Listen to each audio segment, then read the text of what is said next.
유아인 씨의 변호인단에 관심이 많아서 좀 호화 군단이다 이런 이야기까지 나오는데 어떻게 보십니까?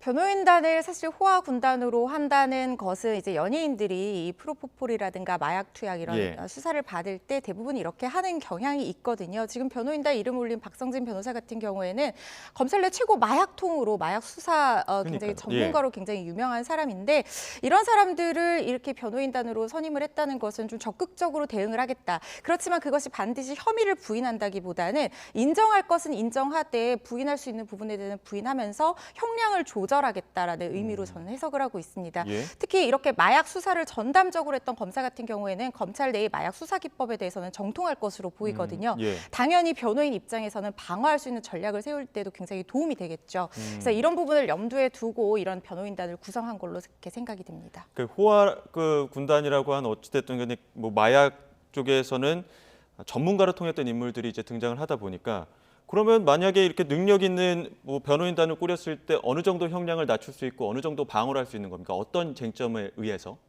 지금 마약 같은 경우에는요, 가장 중요한 것이 공소 사실이 특정이 돼야 됩니다. 예. 마약 범죄 같은 경우에는 굉장히 은밀한 곳에서 자기 신체에 대해서 행해지는 어떤 행위이기 때문에 이거를 특정을 한다는 게 쉽지가 않거든요. 그래서 예. 본인의 진술뿐만 아니라 마약 성분이 나온 머리카락 이런 것들도 중요한 단서가 될 수 있겠지만 여러 가지 증거들, 압수수색을 했을 때 나온 증거들이나 그동안의 행적이라든가 이런 것들을 봐서 공소 사실 일시와 이 장소와 어디서 마약을 했는지, 그다음에 얼마 언제 마약을 했는지 이런 것들이 가급적이면 구체적으로 특정이 돼야 되는 거거든요. 예. 최소한도는 특정이 돼야지 이 범죄 행위를 했다는 것을 입증을 할 수가 있는 겁니다. 예. 그래서 그런 부분들 때문에 지금 만약에 특히 코카인 같은 경우에는 우리나라에서 구하기가 상당히 어려운 그런 약물이거든요. 예. 그래서 이걸 어디서 어떻게 얻었는지, 언제 어떤 방식으로 투여했는지가 적어도 공소 사실이 구별될 정도로는 특정이 돼야 되기 때문에 이런 부분에서 만약에 특정이 되지 않는 부분이 있다고 하면 당연히 유한 씨 입장에서는 그 부분을 부인해서 형량을 줄이려고 할 겁니다.